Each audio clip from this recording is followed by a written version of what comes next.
Bom dia, meus queridos alunos do segundo ano. Aqui que está falando o professor Giovanni. Vamos à explicação do conteúdo do PET 2, semana 1. Acompanhe todos os vídeos dessa semana, tá bem? Mas antes disso, não esqueça de inscrever-se no nosso canal. Se você já é inscrito, aciona o sininho para receber notificação sempre que sair um novo vídeo e deixe o seu like. O tema domínios e reinos, né? Então, nós vimos lá que existe agora esse novo conjunto. Além do ré, ficou fácil, tem um domínio, né? Aí ficou dó, ré, mi, não. Dó, ré, dó, ré, ficou fácil. Não, ficou difícil, né? Mais difícil de lembrar. Mas o tema é a classificação em 5 reinos. Vamos falar primeiro sobre ela, né? O Whittaker trouxe o reino Monera, organismos procariontes, unicelulares, exemplo, bactérias e cianobactérias.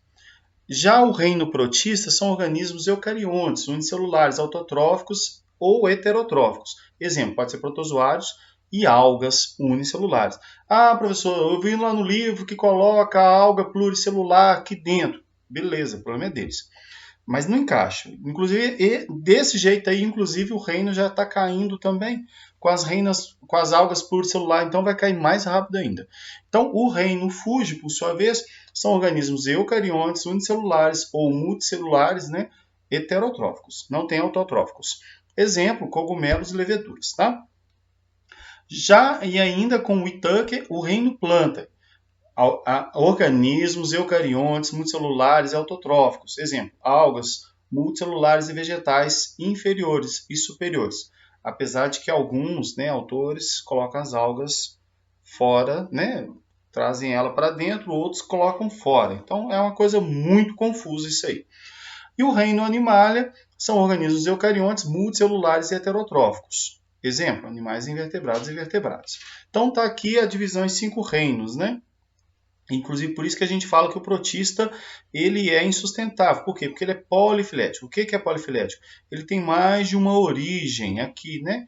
E porque para um grupo existir, ele tem que ter o ancestral e o final do ramo. Ele não tem o final dos ramos, né? Então acaba que parte dessas algas vão embora para parte dos protistas não entram aqui, né? Mas parte deles vão embora aqui, ó, junto com a animalia, no final das contas, ou então vai criar grupo próprio para eles. Parte vai embora com planta. Isso é fato, para acabar deixando de existir. Mas enfim. E aí tem a classificação em 6 reinos, que é de Woolsey, né? Woolsey trouxe já o reino bactéria, o reino monera deixa de existir, né? São seres procariontes unicelulares, bactérias e cianobactérias. A arqueia, reino arqueia, é organismos procariontes, autotróficos ou heterotróficos e que habitam ambientes extremos, por exemplo, apresentando altas temperaturas e concentração de metano ou enxofre. Esses organismos assemelham-se em termos evolutivos mais aos eucariontes do que às bactérias. Então, por isso, um reino só dele. E aí ele traz o reino protista, organismos eucariontes, unicelulares, autotróficos, heterotróficos, exemplos protozoários e algas. E o fungi também, né, organismos eucariontes, unicelulares ou pluricelulares, heterotróficos, sendo que sua nutrição ocorre por absorção, cogumelos e leveduras. E ele ainda trouxe o planta do mesmo jeito que o Whittaker. E a animalia também do mesmo jeito que o Whittaker. Lembrando a velha história das algas multicelulares. E aí vamos lá. Segundo as classificações mais recentes, o reino Monera e o protista acaba deixando de existir. Tá? O Monera já deixou e o protista vai acabar deixando. Porque, querendo ou não, eles eram junta-junta, né? O Monera para os procariontes unicelulares e o protista para eucariontes unicelulares, depois eles pegaram e tacaram os pluricelulares lá dentro também. Falta de assunto. Então, tá lá a divisão em 6 reinos com os 3 domínios, né? E aí tem os 3 domínios. Bactéria, os organismos unicelulares procariontes tendo como representantes as bactérias. O arqueia, que são procariontes, tendo conhecidos, né, como arqueobactérias, ambientes extremos, concentração de metano e enxofre. A gente acabou de ver. E o eucária são todos os eucariontes. E essa divisão aqui não tem erro. Ela é unifilética, né? Cada um tem um início, meio e fim. Então tá aí o domínio sem confusão, tá bom? E aí vamos falar sobre o reino bactéria, ou Monera.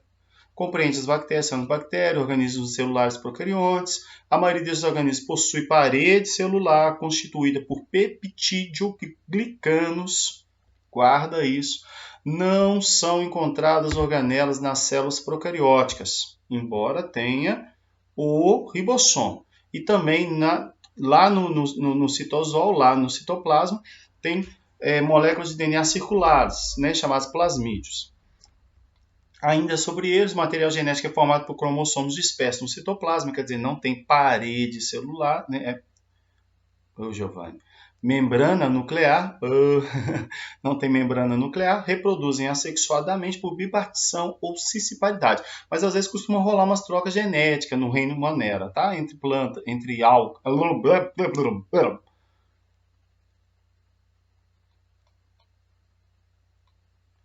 Ainda sobre Monera, o material genético é formado por cromossomos dispersos no citoplasma, quer dizer, não tem membrana nuclear. Reproduzem assexuadamente ou por bipartição ou cisciparidade, né? Mas ocorre às vezes trocas genéticas entre bactérias, tá? E que a gente às vezes chama de reprodução sexuada, mas que não é uma reprodução, né? Os representantes desse reino podem ser heterotróficos ou autotróficos, heterótrofas ou autótrofas, não importa o sufixo utilizado, né? O que importa é o prefixo, né? O radical da palavra. Aí as heterótrofas podem realizar os vários tipos de fermentação e vários tipos de respiração, como a aeróbia e a anaeróbia. Quer dizer, faz tanto a respiração quanto a fermentação, isso tudo, a respiração anaeróbia. Dentre as autótrofas, existe ainda diversidade de mecanismos, como a quimiossíntese e a fotossíntese, as autótrofos, tá? Apresentam formas diversas, como cocos, pode ser esférica, bacilo alongada, espirilos em forma de espiral, vibriões como uma vírgula, tá? Então tá aí a representação desses tipos aí, sendo que na verdade às vezes eles podem estar juntos, streptococcus, estafilococcus, streptobacilo e aí vai, né? Tudo depende de como se forma. Então vamos para o arqueia. O arqueia, né, do grego significa antigo. Contempla um pequeno número de espécies procarióticas de unicelulares, geralmente microscópicas, pertenciam ao reino Monera antigamente, né? Agora já não pertence mais. Este grupo se apresenta mais semelhante aos seres eucarióticos do que com as bactérias propriamente ditas. Por quê? Porque a membrana citoplasmática se assemelha bastante com a dos eucarióticos, por conter fosfolipídios, estes em cadeia linear, com ligações do tipo éster, igualzinho nos eucarióticos, né? Aí, o cromossomo é geralmente único e circular, bem parecido com nisso aí, né? Procarióticos, né? Vivem em ambientes extremos, e aí aquelas regiões lá incompatíveis com a presença de seres vivos, né?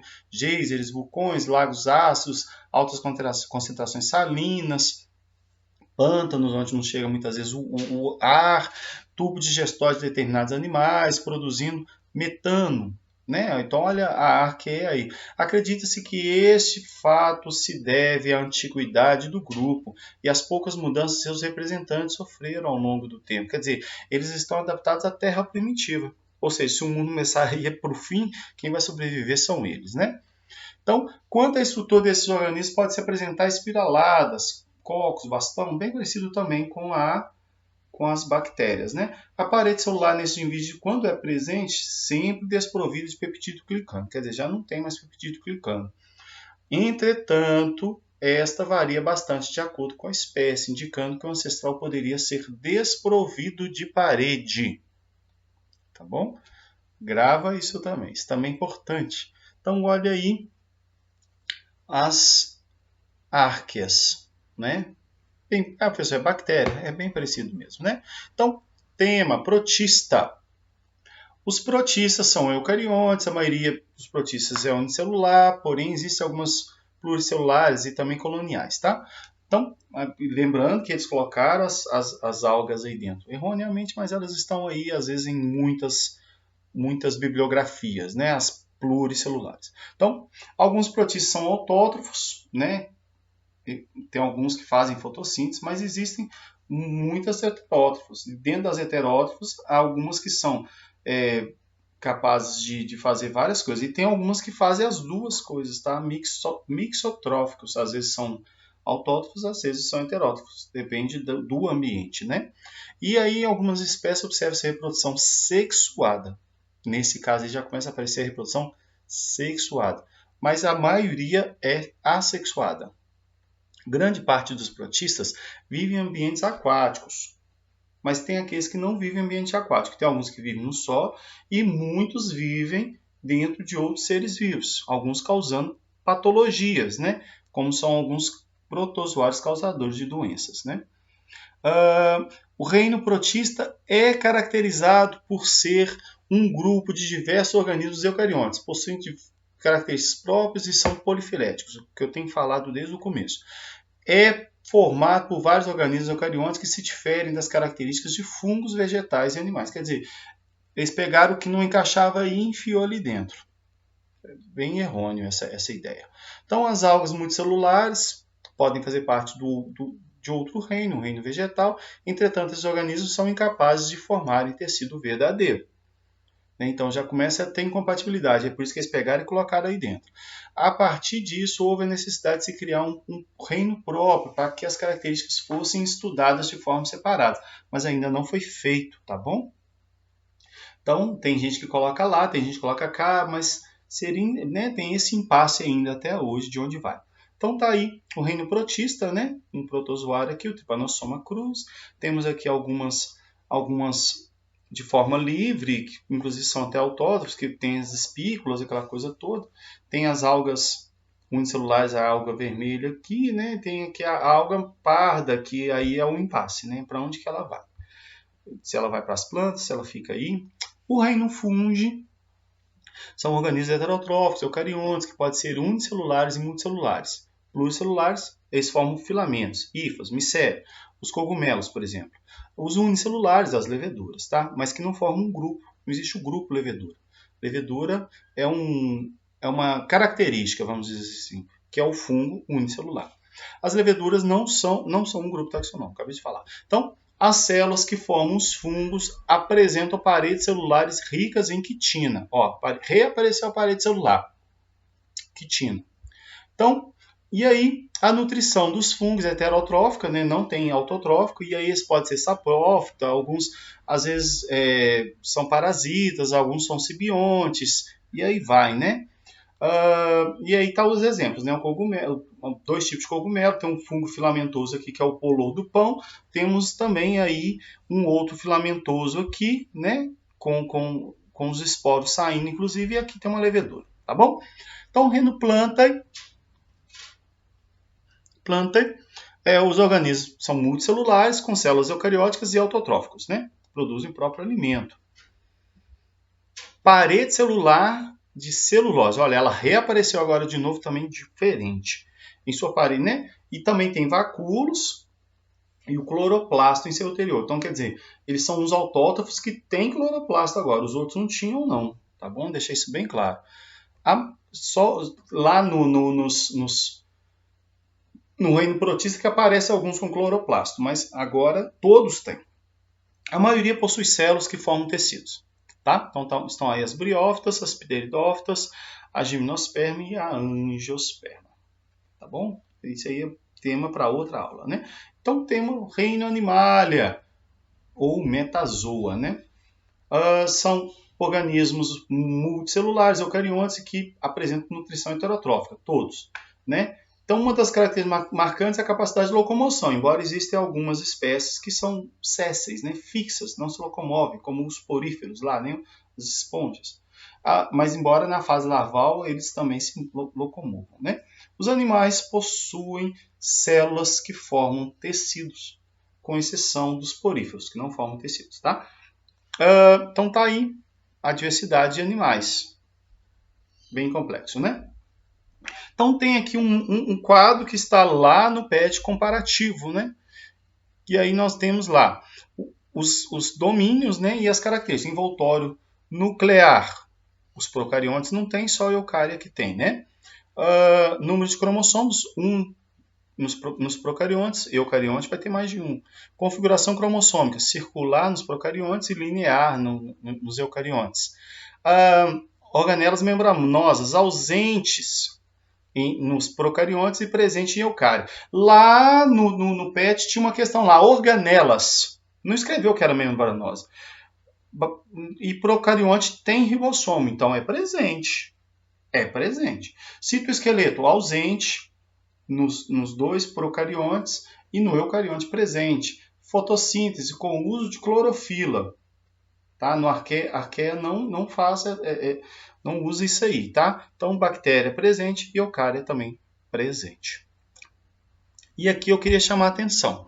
Né, o tipo de célula procarionte no Monera, protoctista, que eu odeio esse nome, protista, é porque eles pegaram isso aqui e enfiaram as algas aqui dentro, eles tiveram que trocar o nome, né?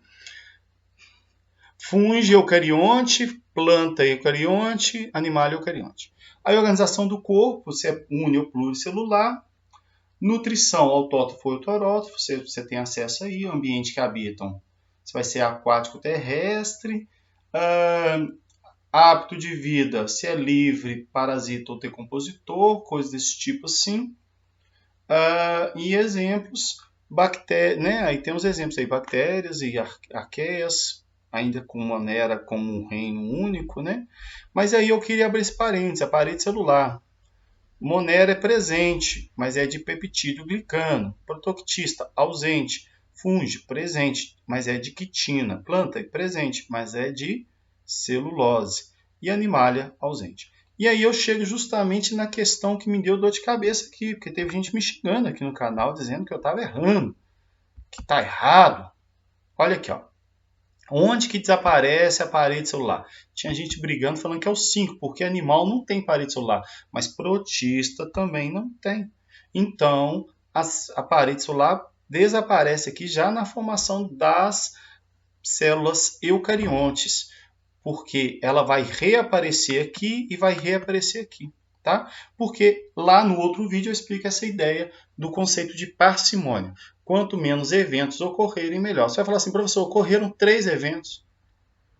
Mas se ela não desaparece aqui, vão ocorrer quantos? Ó, aí ela vai ter que desaparecer aqui, desaparece aqui e reaparece. Por quê? Porque aqui é peptídeo glicano.